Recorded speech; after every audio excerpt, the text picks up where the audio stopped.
Você tem ou conhece alguém do seu círculo que parece viver em uma realidade política completamente diferente da sua? Uma pessoa inteligente, estudada, informada, e ainda assim você se pergunta: como ela consegue defender esse candidato? Talvez a resposta não esteja apenas no que essa pessoa pensa. Talvez esteja também no que ela vê todo dia. Porque a eleição brasileira não começa quando você entra na cabine e aperta confirma. Ela começa muito antes. Começa no feed, nos vídeos que aparecem, nas manchetes que provocam e naquilo que o algoritmo aprende sobre você. Este vídeo não vai dizer em quem você deve votar. Na verdade, é exatamente o contrário. Quero mostrar como proteger a sua capacidade de decidir, porque direita, esquerda, centro, todo mundo tem uma fraqueza em comum.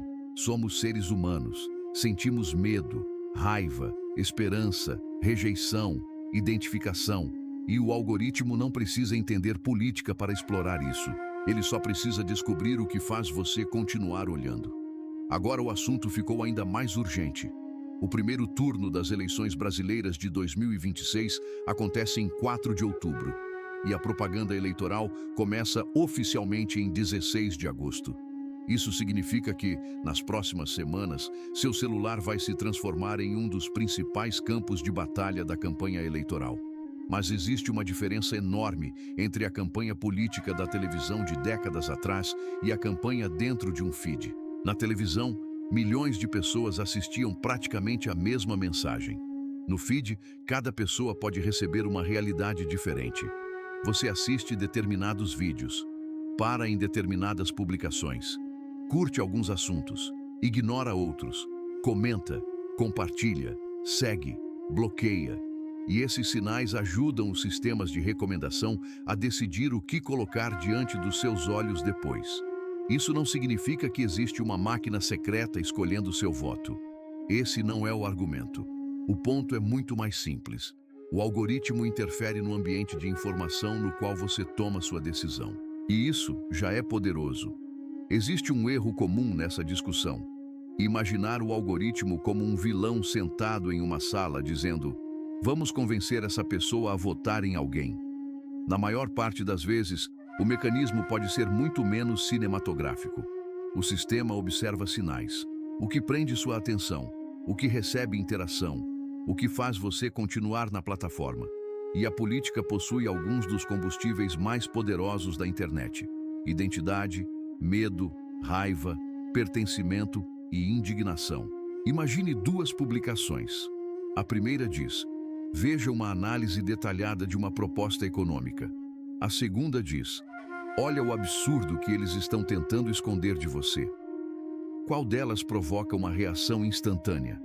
É exatamente aí que mora o problema. Quando informação vira competição por atenção, o conteúdo mais importante nem sempre será o conteúdo mais visível. E perceba uma coisa: isso não acontece apenas com o outro lado. Essa é provavelmente a armadilha mais perigosa. Nós somos excelentes em perceber manipulação quando ela favorece aquilo que rejeitamos. Mas, quando uma publicação confirma exatamente aquilo em que já acreditamos, nossa desconfiança diminui. A manchete confirma sua visão, você compartilha. O vídeo ridiculariza alguém de quem você já não gosta, você compartilha. Uma pesquisa parece provar que seu grupo está certo, você comemora antes de procurar a metodologia. Um corte de 10 segundos faz o adversário parecer absurdo, você raramente procura os 10 minutos anteriores. Porque quando uma informação confirma nossa identidade, ela deixa de parecer apenas informação. Ela parece vitória. E vitória dá prazer. É aí que a política deixa de ser apenas uma discussão de ideias e vira entretenimento emocional. E em 2026, existe outro elemento nessa guerra pela atenção: inteligência artificial. Agora é possível produzir imagens extremamente convincentes, clonar vozes, alterar vídeos, criar falas sintéticas, produzir centenas de versões de uma mesma mensagem, e fazer tudo isso numa velocidade que poucos anos atrás seria impossível. O problema não é simplesmente a existência da inteligência artificial. Ela também pode ser usada para a educação, acessibilidade, análise e produção criativa. O problema aparece quando nossa capacidade de criar conteúdo cresce mais rápido do que nossa capacidade de verificar conteúdo. Por isso, as próprias regras eleitorais de 2026 passaram a tratar explicitamente do uso de conteúdo sintético. Propagandas com material criado ou significativamente alterado por inteligência artificial precisam informar essa utilização de maneira explícita. E existem restrições ainda maiores para determinados conteúdos sintéticos próximos do período de votação. Isso deveria acender um alerta.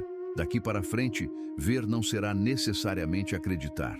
Ou melhor, ver nunca deveria ter sido acreditar. E é aqui que uma filosofia de quase 2000 anos se torna surpreendentemente atual. Os estoicos dedicavam enorme atenção a uma diferença fundamental. Uma coisa é aquilo que acontece diante de você.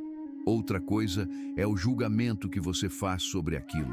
Traduzindo para 2026, você não controla tudo que aparece no seu feed, mas existe um espaço entre ver uma publicação e acreditar nela. Existe um espaço entre sentir raiva e compartilhar. Existe um espaço entre ser provocado e reagir. E talvez seja justamente nesse pequeno intervalo que esteja uma das formas mais modernas de liberdade. O algoritmo trabalha com velocidade. O estoicismo trabalha com pausa. O algoritmo quer reação. O estoicismo pergunta: isso merece a minha reação? Então eu quero te propor um exercício durante essas eleições. Antes de compartilhar qualquer conteúdo político que provoque uma emoção muito forte, passe por 5 perguntas. Primeiro, isso está me informando ou apenas me deixando indignado? Raiva não transforma uma mentira em verdade, e concordância não transforma uma informação em fato. Segundo, qual é a fonte original? Não a pessoa que repostou, não o perfil que colocou uma música dramática, não o print, a fonte. Quem publicou primeiro? Onde está a entrevista completa? Qual é o documento? Qual é a pesquisa? Terceiro, existe contexto fora desse corte? Um vídeo de 15 segundos pode ser verdadeiro e ainda assim passar uma impressão completamente falsa. Veja o que aconteceu antes. Veja o que aconteceu depois. Procure a fala completa. Quarto, existe confirmação independente? Se uma informação é importante o suficiente para mudar sua opinião, ela é importante o suficiente para gastar 2 minutos verificando. Procure outras fontes. Compare versões. Procure documentos oficiais quando existirem. E a quinta pergunta talvez seja a mais difícil. Eu acreditaria nisso com a mesma facilidade se prejudicasse o candidato ou o grupo de que eu gosto. Essa pergunta é brutal, porque ela tira você da guerra entre nós e eles e coloca você contra o seu próprio viés. Nas próximas semanas, você provavelmente vai encontrar conteúdos feitos para provocar medo, outros para provocar raiva, outros para fazer você sentir que seu grupo está vencendo, outros para convencer você de que o país acaba se determinado lado ganhar. Alguns serão legítimos, alguns serão opinião, alguns serão propaganda, alguns estarão fora de contexto, alguns talvez sejam falsos. E você não precisa viver paranoico, tentando descobrir uma conspiração em cada postagem. Faça algo muito mais simples. Diminua a velocidade, porque uma mentira precisa da sua pressa. Um recorte precisa que você não procure o contexto. Uma provocação precisa que você responda antes de pensar. E um algoritmo de recomendação aprende muito com aquilo em que você insiste em clicar. Você não controla tudo aquilo que tentará disputar sua atenção, mas pode controlar aquilo ao qual decide entregá-la. Uma democracia depende de votos, mas antes dos votos, ela depende de pessoas capazes de pensar. E talvez um dos maiores desafios das eleições modernas não esteja apenas na urna, está no bolso, na tela, no próximo vídeo, na próxima notificação, na próxima manchete que fará seu sangue ferver. Seu voto é secreto, mas seus impulsos são observáveis. O feed aprende aquilo que prende você. Por isso, durante estas eleições, não entregue sua mente para quem conseguir provocar a emoção mais forte. Leia, compare, questione, Procure contexto e, principalmente, aprenda a suportar alguns segundos entre o estímulo e a reação. Porque o algoritmo domina quem vive no impulso, e a liberdade começa quando você recupera esse intervalo. Nas eleições, o algoritmo quer sua reação. A democracia precisa da sua atenção. E a disciplina começa antes do clique. Use a tecnologia sem ser usado por ela. Se este vídeo fez você pensar, não precisa concordar comigo. Faça algo melhor. Envie este vídeo para alguém com quem você discorda politicamente e veja se vocês conseguem concordar pelo menos com uma coisa. Nenhum de nós deveria entregar o próprio pensamento para um feed. Se você quer mais conteúdos sobre algoritmos, inteligência artificial, atenção e autocontrole, acompanhe o Mente Anti-Algoritmo. Inscreva-se no canal e marque o sininho para receber notificação sobre nossos conteúdos. Se você chegou até o final, comente. Busco a lucidez estoica. Assim, eu saberei que você esteve comigo até aqui. Curta, comente, compartilhe e inscreva-se no canal. Cada interação ajuda este conteúdo a alcançar mais pessoas. O Brasil precisa de cidadãos conscientes, críticos e capazes de pensar por conta própria.